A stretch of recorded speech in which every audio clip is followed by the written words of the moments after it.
Global সমুদ্র flotilla বর্তমানে আন্তর্জাতিক মহলে তুমুল আলোচিত একটি মানবিক ও রাজনৈতিক উদ্যোগ। 2025 সালের মাঝামাঝি সময়ে যাত্রা শুরু করা এই ফ্লোটিলা, যাকে গ্লোবাল ফ্রিডম ফ্লোটিলা বলে উল্লেখ করা হয়, মূলত গাজার উপর ইসরায়েলি অবরোধ ভাঙার উদ্দেশ্যে গঠিত এক আন্তর্জাতিক নাগরিক সামুদ্রিক বহর, যার নেতৃত্ব দিচ্ছেন সুইডিশ জলবায়ু কর্মী গ্রেটা থুনবার্গ। সমুদ আরবি শব্দ অর্থ সহনশীলতা।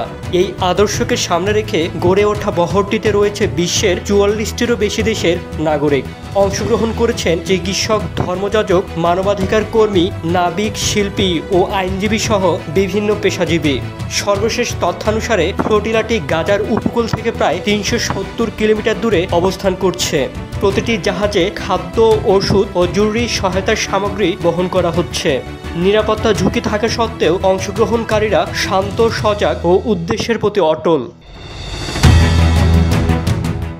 নিরাপত্তা ও রাজনৈতিক পরিবেশকে কেন্দ্র করে আশঙ্কা তৈরি হয়েছে।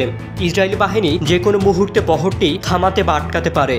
তবে ফ্লোটিলার সংগঠক ও অংশগ্রহণকারীরা পরিষ্কারভাবে জানিয়েছেন, এই যাত্রা শুধুমাত্র মানবিক সহায়তা পৌঁছে দেওয়ার জন্য।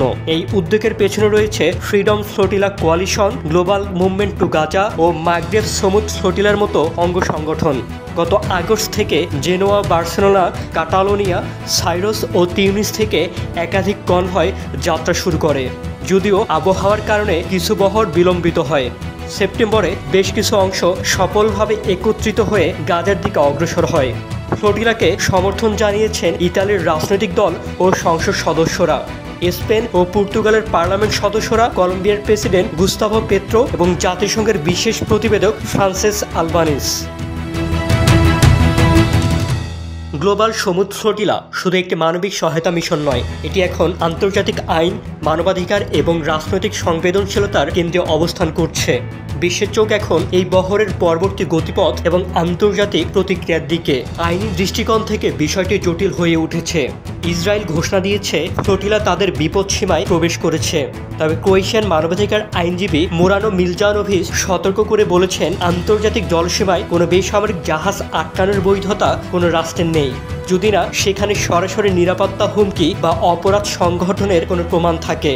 এদিকে ফ্লোটিলার পক্ষ থেকে বলা হয়েছে, তারা শুধুমাত্র খাদ্য ও ওষুধ বহন করছে, কোনো অস্ত্র বা সামরিক উপাদান বহনের প্রমাণ নেই।